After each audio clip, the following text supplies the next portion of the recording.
Doc's on environmental sciences. Yeah. And everybody here is a student at Channel Yeah, Islands. just make sure we record it. Should be recording. Any particular? Yeah, you're recording. Are we all in our bachelor's According to section? Sky. Are we Yes. masters? Yes, all bachelors. A few graduated. A few are still in school. And I mean, once again, anything more narrow than environmental sciences for you? No. All right. Biology. Biology, okay. Any particular emphasis? The environment, I want to focus on animals. Okay. Dinosaur is my minor. Cool. And Well, when I was there, we had an emphasis on marine and coastal systems. okay. For me personally, Good place to be here. I'm really interested in like the policy side of it. Well, And I know, Okay. yeah, I know that it's very. well, and of course, unfortunately, on the policy side, that's an evolving animal. I mean, Yeah. you could do a thesis on it today, and a year from now, It'll be completely different. well, it could be and probably should be. So, if you were to do some sort of a thesis on something like that, it might be an anchor point for the people to come out of the clouds and go, yeah, we should be going that way. So, and you, I'm doing a marine and coastal emphasis. perfect. Once again, good place to be. Doing marine and coastal emphasis as well because I got my associates in forestry, so I figured get a different side of things. Oh, well, and it's kind of funny. So, state, we're going back to policy right now. So the state, Sacramento North, their view up until very recent, I mean, within the past 5 years, has been the Southern California chaparral is not they never looked at it as a fuels or an environmental. I mean, they realize it's a different subspecies or substrate, but there's so much money and emphasis on timber in the state because it comes down to money that there was a lot of terminology that applies to wildland fires that just never was applied to Southern California until basically the last 5 years. And that was a lot of push from like conservancies and so forth going, look, we're here. Mm-hmm. So anyway, I digress. And then mine is in Earth Systems. Earth Systems. Yeah. Interesting. They, going to go work for a big, like a contracting firm that would say we want to develop. I hope not. Okay. All right. The geologist holds all the gold. Yeah. How about you, sir? I'm not a student. I'm just a colleague. I work with Hannah, and I grew up in Topanga, so work with native plants and landscaping and such. So Good deal. And are you guys all SoCal locals or in from across the country? SoCal. All SoCal, I think. I grew up in Timnate's Arkansas. far away, but the rest of us are all California, I think. All right, good deal. Well, I'm a military brat. I've lived all over the United States. Landed out here in '89, and my career has gone by like that. But I digress. So, No, it's all good. So obviously, Chief Kenny Nelson of the MRCA. So we've been mostly talking about what the fire did and then impacts and stuff like that. But I thought it's also great for you guys to hear about what it's like to deal with the fire, as it was happening and all that kind of stuff, and then his perspective on what happened and how things are going and all that kind of good stuff. So for context, I know this guy through the national park, the Santa Monica Mountains National Park, was some ideas burbling around the 70s, 79, 80. It comes to fruition, and we actually start the park. And we already talked about the fact that it's not like a traditional American park. It's more like a park from around the world where we have these units already in a landscape that are populated, owned by private holdings, all that kind of stuff. So when that happened, the state of California said, and our head honcho, executive director of the organization that comes from this, says, hey, let's create a fund so the Park Service has some money and they're going to buy some land to turn it into national park units. The great opportunity for us to do that as the state to do this. And so we formed a conservancy, what's known as a conservancy, which is a state entity, but it has buy-in. It's a joint powers authority. It has buy-in from different jurisdictions, et cetera. And the idea was, here's some money, and we'll operate for like a year or 2 or 3, right? And we'll buy some land, and then we'll have state parks or whatever. It ended up being so good, and it ended and need was great that it essentially stuck around. So, long story short, we now have these 2 sister agencies. So one is called the Santa Monica Mountains Conservancy, which is now misleading. It originally focused on the Santa Monica Mountains. Now we do stuff down in Orange County, Antelope Valley, Simi, all over the place. So it started here, and it's into LA, it's into the valley. We do all kinds of good stuff all over the place, mostly oriented around parks and providing recreational opportunities for people. So we have beaches, we have mountains, we have urban parks, all that kind of good stuff. But the conservancy is the sort of like the brain kind of thing, right?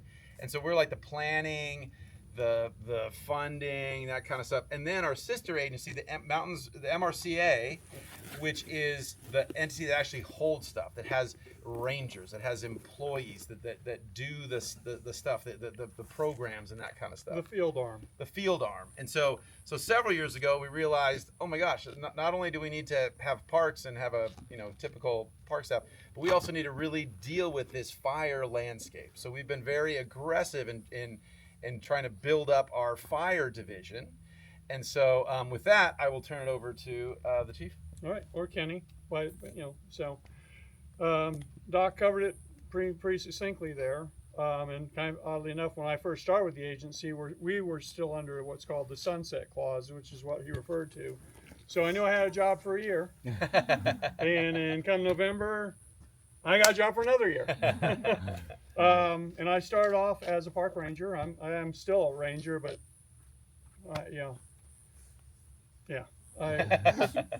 so at any rate, so I started with the agency in '90. The agency had existed for a couple of years prior to that, but truly in its infancy.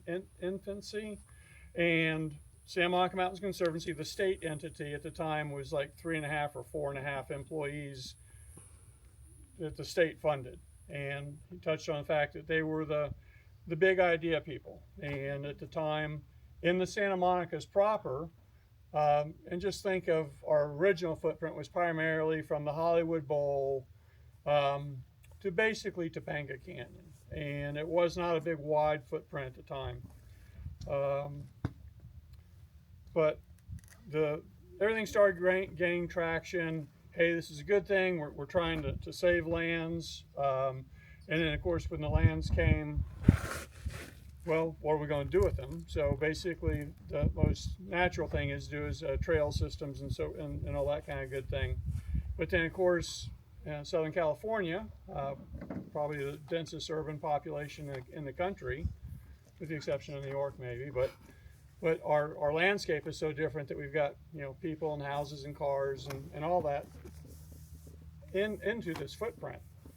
So as Doc said, we started off by trying to do trails, I spent my first lot of years just picking up dumping and so forth. Once again the urban sprawl, and then we did see a need to develop our own fire program in the early '90s. Our then main office was in Solstice Canyon, which is now went to national parks. And that was the other part of the coin for us, is we had the ability to move faster than any state agency, any federal agency. On the federal side of things, everything they do is literally an act of Congress. So it can take years to do the simplest thing. The state is a little better, but not by a lot. So basically, we started acquiring properties targeted very specifically initially to try to prevent further development, and to the big master plan that came out of Santa Monica Mountains Conservancy was the Rim of the Trail corridor, and it was really focused on wildlife, even more so than human at the time, to try to give natural crossings for animals to move in and out of the area. And of course the Annenberg Wildlife Bridge crossing that's almost complete is a big fruition of that. Now, most of that was actually privately funded, but we've been in it since the inception, and we'll be there But we funded all the initial designs All- and everything. Yep. So and that was the other thing about a conservancy compared to a state bureaucracy or a federal bureaucracy.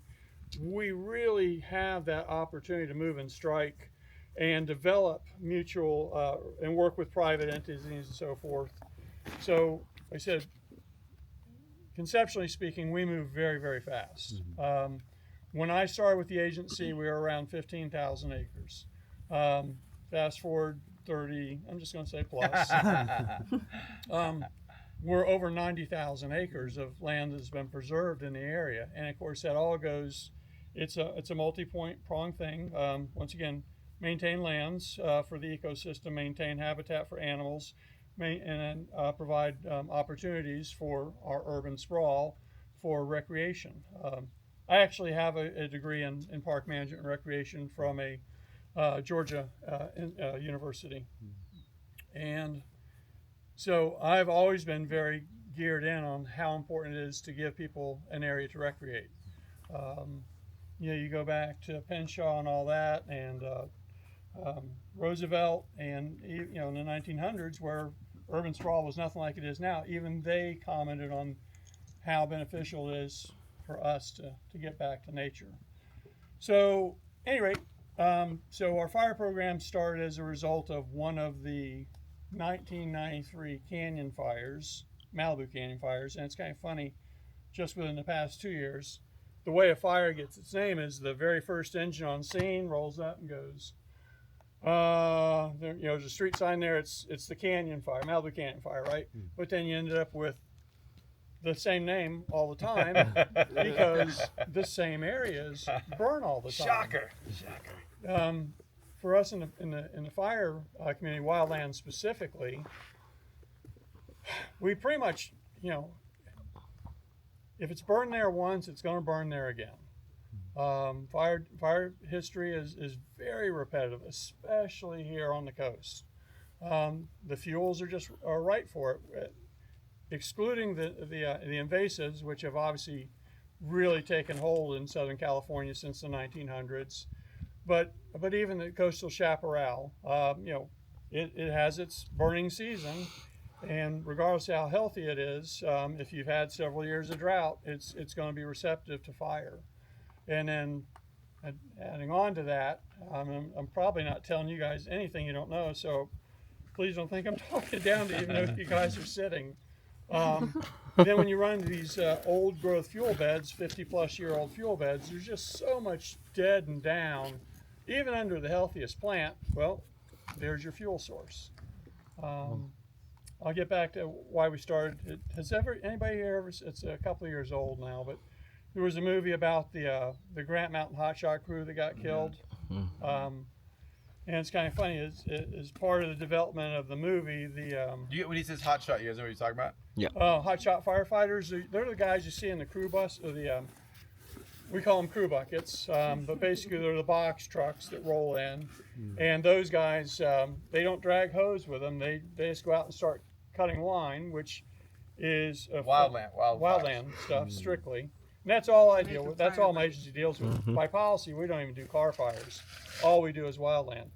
But at any rate, in the beginning of the movie, as part of the setup, their crew superintendent is taking his new crew of seasonals out, which every year I've got a brand new crew of seasonals, and he goes, and these are people that never been on fire, never seen fire, and he shows them this beautiful sprawl in the Arizona area, and he goes, well, once you've been on fire, you will never look at the environment again the same. And unfortunately, after all my years of dragging hose up and down the state, I have that very jaded view as well. I'm driving here, and all I'm looking for is, how dense is the fuel loading? How dry is it? Because I know, given a certain set of circumstances, which wind, weather, topography, fuel, and an ignition source, it's going to burn. So that what relates to me is then it's problems for these folks. And then, of course, not only is it problems for these folks, then all the water runoff. Oddly enough, it's unfortunate how frequently we'll end up having a very wet event, not necessarily a wet winter, but a really wet downpour event right on the heels of a fire before we've even had to do much opportunity to put in any kind of water bars, try to get out there and do any restoration planning. And it's just the way it is. This last one was the worst. So then, obviously, as a result of these big conflagration fires, and I'm talking about, you know, the ones that make the news, you know, neighborhoods are shut down, homes are lost, and so forth. It obviously has an almost, well, it has an immediate impact on the environment. Well, now instead of all the shaded ground, now the solar radiation is just cooking everything off. The animal life and the plant life have a heck of a time trying to reestablish, but as you can see looking up, Mother Nature continues. So anyway, in 93, our main office at the time was in Solstice Canyon, and there was one gorgeous rock building there that was built in like the 1800s by some homesteaders and so forth. But then the other 3 buildings that were in there were basically wood clapboard buildings. I mean, they had kind of nice architecture and so forth, but just the wrong structures for where they were at. So at that time, there was very few rangers. We only had maybe 10 or 12,000 acres of land, and so there was an out-of-county strike team set up there to defend those structures. And our water source in the canyon at the time was a single 10,000-gallon tank with one wharf head or one hydrant. Well, the fire hit their trigger point, and that doesn't necessarily mean you drop everything and run, but that's what they did. And when they pulled away, they were still attached to the one single wharf head, so they ripped out of the ground. Our 10,000 gallons went blah, blah, blah. Well, the very few of us, not having any fire experience to speak of then, said, well, we're going to stay and defend. Fortunately, the fire turned in our favor, otherwise I wouldn't be standing here talking to you today. But within a couple days, the executive director's yelling at me, because at that time I was one of the supervising rangers and we had like 5. And he goes, well, why'd you let him leave? Well, it's not quite that simple. So at that time I suggested we form a fire brigade. I can totally hear him saying that too. Yeah, Joe said that to me, and of course I was standing in front of his desk. Well, Joe, our executive director, if you ever have a chance to read in the literature on him, he's a type A plus personality. He's ultra focused. He started his career as a what do you call the folks, lobbyists for the Sierra Club. So he's really rude. His dad, he grew up in Southern California. His dad was super into the environment. And Joe, and there's also another movie that is way older than you guys, but it was called The Mouse That Roared. Remember, does that ring a bell? So I've always looked at our little agency as the mouse that roared. Because we came in with just so few people and such limited funds, but yet we started, saving all these chunks of land, and then it just started piecing itself together with the master plan of the Rim of the Trail corridor, which at the time was basically the Mulholland Ridge line to the beach, and then a corridor that swooped up around through Chatsworth and kind of dead-ended Newhall. Well, that concept has expanded to, go further east and go up and through the San Gabriels and so forth, and the mission still holds, maybe more so today than it did then, that we're trying to create these spaces for animal life and people to recreate, and of course protect our vegetation as much as we humanly can. So anyway, we started our fire brigade, which was 4 pickup trucks similar to that one with fire pumps on them. And as you guys know, I mean, the fires are definitely getting bigger, hotter, more destructive, and the destruction part has a lot to do with the fact that we continually push into the fire footprints where fires have burned in past. So we just kept building our department, and in 2000 we went out on, it was at the time they called them rainbow strike teams, where not a lot of departments in our area had specialized wildland engines. We had one, So other departments that had one or two, we would marry up, and they call it a rainbow strike team because some were green, some were red, ours are white. And we start off in that model, and then we just kept chunking away. And once again, the Santa Monica Mountains Conservancy kept identifying funds that would help this program expand. So we're up to the point now where we're running, we've got 10 Type 6 engines, which are basically crew cab trucks, heavy enough to carry a much bigger pump system than I have, carries 4 firefighters.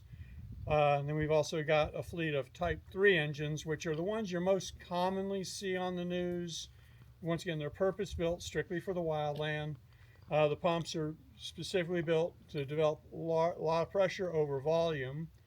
You know, the big Type 1s that, you know, that everybody sees, you know, they have large volume pumps, and they can only develop about 200 psi, but that's all they need for a structure fire. You know, they roll up, park in front of the house. Horizontal mostly, Yeah. level ground. Hook up to the hydrant and surround and drown, whereas we have to drive hoses that, you know, are up, down, around, over, around the bends.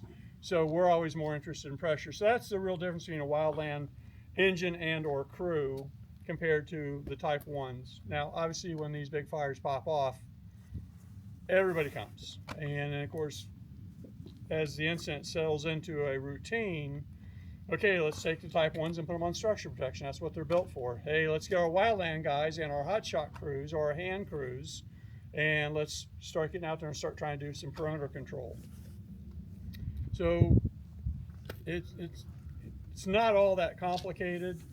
You know, the challenges for us in wildland is this. Not a lot of places that you can just drive up to and get out and walk a short distance.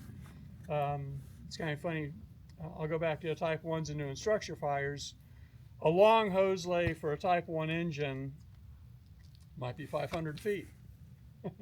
Our hose lay start at 1,000, and my crew and I, we've put down 10,000 feet in a day, and that's you know, going back to the truck, you know, getting more hose, taking it up and extending, putting pumps in between, blah blah blah. So once again, so that's the Conservancy. I say plural. So Santa Monica Mountains Conservancy is the brain trust and the holder of the checkbook.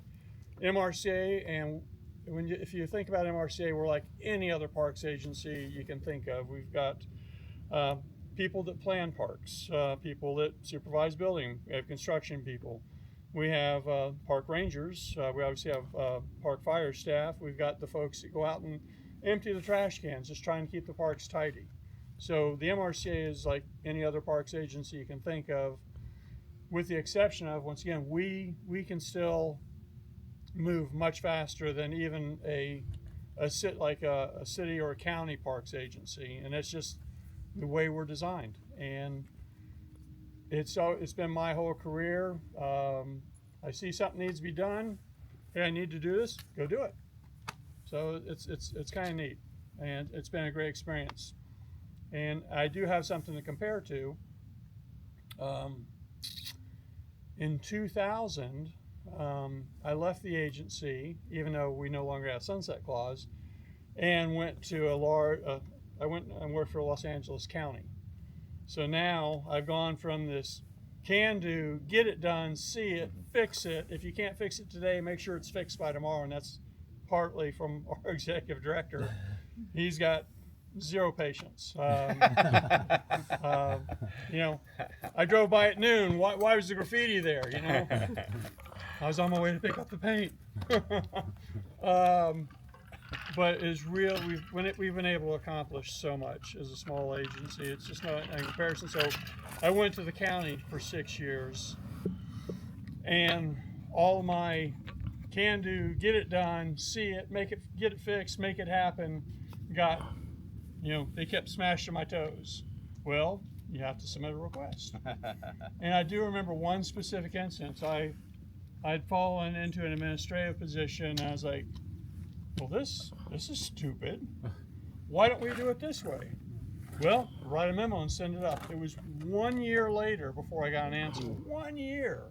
And I'm just like, this is just ridiculous. So I came back to this agency in 2006, and much happier guy. So